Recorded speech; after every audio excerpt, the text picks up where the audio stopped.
नमस्कार दोस्तों, क्या आपको पता है मुस्लिम विधि के अंतर्गत तलाकशुदा महिला विवाह विच्छेद की तिथि से इद्दत की अवधि तक अपने पति से भरण पोषण प्राप्त करने की अधिकारी होती है। यानी कि केवल इद्दत की अवधि तक ही उसको उसका शौहर मेंटेनेंस देगा। तो फिर इस अवधि के बाद उसे मेंटेनेंस कौन देगा? इस अवधि के बाद, इद्दत की अवधि के बाद जो कानून है मुस्लिम महिला विवाह विच्छेद पर अधिकारों का संरक्षण अधिनियम 1986, यानी कि the Muslim women protection of rights on divorce act 1986 की जो सेक्शन 4 है, धारा 4 है, उसके अंतर्गत वह तलाकशुदा महिला अपनी संतान से, माता पिता से या संपत्ति के उत्तराधिकारियों से भरण पोषण प्राप्त कर सकती है। लेकिन शर्त यह है कि उसने दोबारा से अपना निकाह ना किया हो,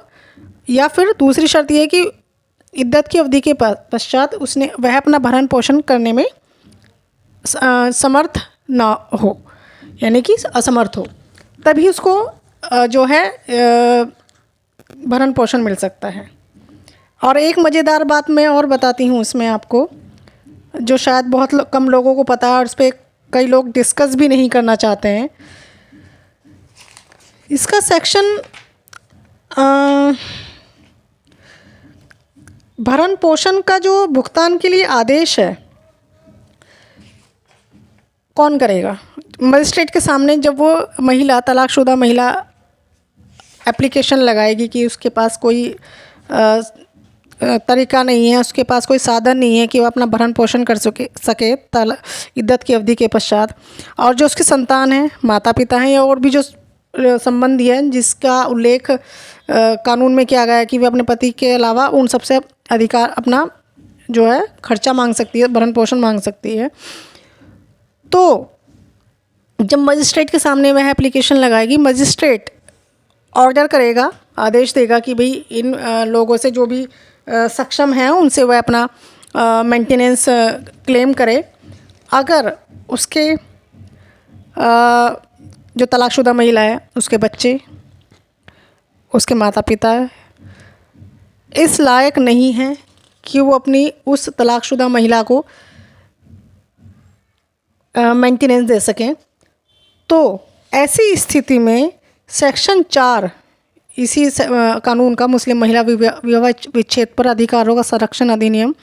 1986 का सेक्शन 4 का जो सब सेक्शन 2 है, वह यह कहता है, उसमें लिखा हुआ है कानून में, कि अगर ऐसी स्थिति में जहाँ बच्चे भी मेंटेनेंस दे नहीं पा रहे हैं,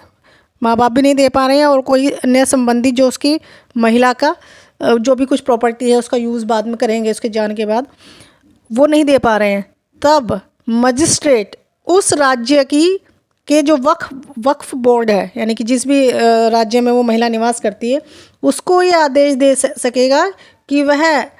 ऐसा जो है जो उसने क्लेम किया है, जो उसके रिश्तेदार नहीं दे पा रहे हैं, उसको वह भुगतान उसको करे, महिला को। लेकिन मुझे नहीं लगता कि अभी तक आज़ादी के बाद, यानी कि जब से कानून लागू हुआ है 1986 का, किसी महिला ने वक्फ बोर्ड से या किसी मजिस्ट्रेट ने वक्फ बोर्ड को आदेश किया हो कि उसका पति या जो भी उसके रिश्तेदार हैं सक्षम नहीं है। और ऐसे बहुत सारे हम देखेंगे, बहुत सारे ऐसे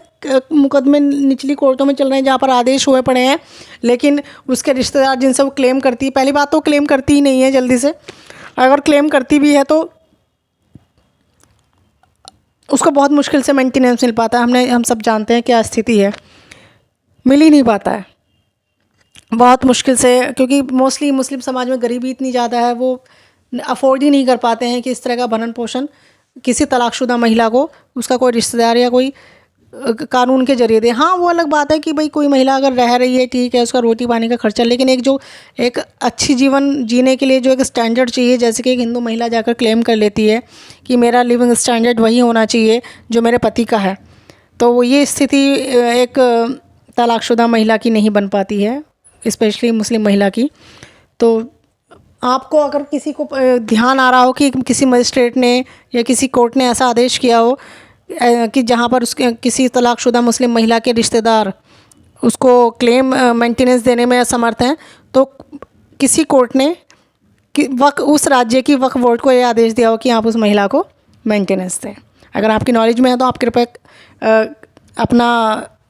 सुझाव या अपना जो है कमेंट बॉक्स में लिख के मुझे बताइएगा, मैं ज़रूर इसको देखूँगी। दोस्तों, अगर आप इस टॉपिक पर पूरी जानकारी लेना चाहते हैं तो मैंने इस पर पूरा एक ब्लॉग लिखा हुआ है अपनी वेबसाइट पर, जिसका लिंक मैंने डिस्क्रिप्शन बॉक्स में डाला हुआ है, आप उस पर जाकर पढ़ सकते हैं। धन्यवाद।